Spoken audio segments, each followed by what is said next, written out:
Olá, vamos falar sobre o produto vetorial que resulta em um vetor. Primeiro, vamos desenhar um sistema de coordenadas, aqui os eixos x, y e z. Vamos colocar o vetor A ao longo do eixo x, vetor B ao longo do eixo y, e eles são perpendiculares. O vetor do produto vetorial entre o vetor A e B é um outro vetor C. Tá? E vamos desenhá-lo aqui. Pela definição, esse vetor resultante do produto vetorial ele tem que ser perpendicular tanto ao vetor A quanto ao vetor B. Então ele vai estar aqui ao longo do eixo Z. Pela definição, temos que o módulo desse vetor C é dado pelo módulo do produto AB, que é igual ao módulo de A vezes o módulo de B vezes o seno do ângulo entre os vetores AB. Nesse caso aqui, eu fiz eles perpendiculares, mas vou desenhar aqui um arbitrário, um ângulo θ entre A e B. Então, para esse caso específico à esquerda, onde o ângulo θ é de 90 graus, temos que o módulo do vetor C é o produto dos módulos AB. Por que desenhamos o vetor C no eixo Z nesse sentido positivo do eixo Z e não no sentido contrário? Eu poderia ter desenhado ele no sentido contrário, no negativo do eixo Z, que também continuaria sendo perpendicular tanto a A quanto a B. Então tem uma regra, conhecida como regra da mão direita, que indica o sentido correto para nós. E essa é a regra utilizada, tá? É a regra padrão. Como é que funciona essa regra da mão direita? Então você vai apontar com seus dedos ao longo do primeiro vetor. Então aqui estamos multiplicando primeiro o vetor A pelo vetorial B. Então você vai apontar os dedos no sentido do vetor A. E aí você vai começar a curvar no sentido da direção do vetor B. Então a palma da sua mão aqui estaria nesse desenho voltado para cima. Tá? Seu polegar vai estar orientado na direção de onde eu desenhei o vetor C.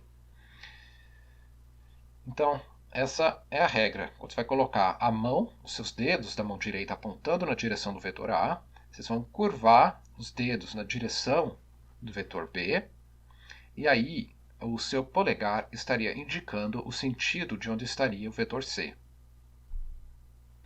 Devido a isso, que podemos o sentido muda, né? Então, se a gente mudar a direção, por exemplo, do vetor B para o menos B, teríamos o vetor C no sentido contrário, né? Oposto ao que está desenhado. Isso nos leva à propriedade anticomutativa, ou seja, o produto vetorial entre A e B é igual a menos o produto vetorial de B com A. A outra propriedade que vimos no vídeo anterior era a propriedade distributiva. Essa continua para o produto vetorial. Então temos o produto entre o vetor A com a soma de dois outros vetores, chamando aqui de B mais C. É a mesma coisa aqui, o produto vetorial entre A e B mais o produto vetorial de A com C. E como é que fica os vetores unitários? Então, o vetor unitário I com I, J com J e o produto vetorial K com K, eles estão na mesma direção. E pela definição que mostrei acima, estando na mesma direção, o ângulo entre eles é nulo, portanto, seno de zero é zero e, portanto, esses vetores são nulos. Se eu faço o produto de I com J, o vetor perpendicular é K, usando a regra da mão direita. Se eu fizer J com K, J vetor unitário com K vetor unitário, temos o vetor I unitário. E K vetorial I temos J. Caso trocamos a ordem desses produtos, note a propriedade anticomutativa que falei anteriormente, teremos J vetorial I como sendo menos K, K vetorial J como sendo menos I, e I vetorial K como sendo menos J. Então, um jeito fácil de lembrar isso é desenhando esse círculo aqui com as componentes I, J, K, e esse sentido. Então, se você faz o produto nesse sentido, I com J você obtém K, e se faz K com J você tem menos I, porque está no sentido contrário. É fácil de lembrar usando esta regra aqui com esse círculo e os 3 vetores unitários. Para o produto, em termos das componentes, vamos escrever aqui o nosso vetor C como sendo o produto vetorial entre os vetores A e B. Vamos escrever o vetor A em termos das componentes AX, AY, AZ, e o vetor B em termos das componentes BX, BY, BZ. Podemos usar aquelas propriedades explicadas anteriormente e escrever AX na direção I vezes o vetor B, né, mais o vetor AY na direção J, vetorial B, e AZ na direção vezes o vetor unitário AK na direção, AZK vezes o vetor B. Então, vamos agora fazer cada um desses produtos de cada uma dessas linhas usando aquela regra do círculo, né? Então, I com I é zero, porque são paralelos. I com J está no sentido aqui positivo, no sentido correto da nossa orientação desse círculo, então ele vai ser K, então vamos escrever AX, BY, K.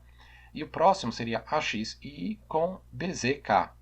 Então, I com K é no sentido contrário ao que desenhamos, então ele vai ser menos J. Então vamos colocar o menos aqui na frente, escrever AX, BZ, que multiplica J, e a gente faz a próxima linha.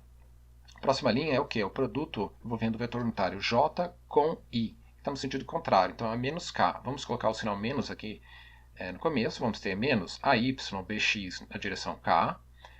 O próximo termo do produto AYJ com BYJ é nulo, porque eles são paralelos. E o último termo, JK, dá I. Então vamos ter AYBZI.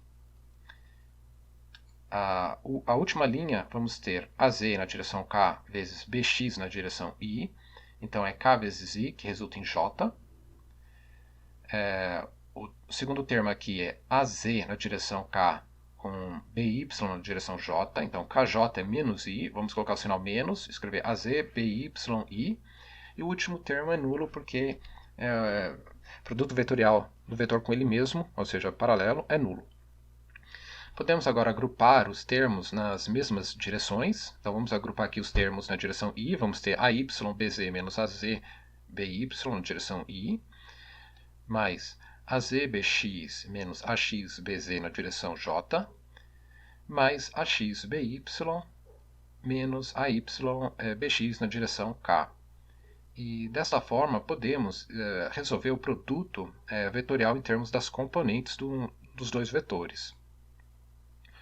Se o vetor C podemos escrever em termos de componentes Cx na direção I, Cy na direção J e Cz na direção K, então vamos ter que Cx é igual a esse primeiro componente aqui, AYBZ menos AZBY. O segundo componente é este e o terceiro aqui, esse daqui. Tá? Então, por hoje é só. Até mais.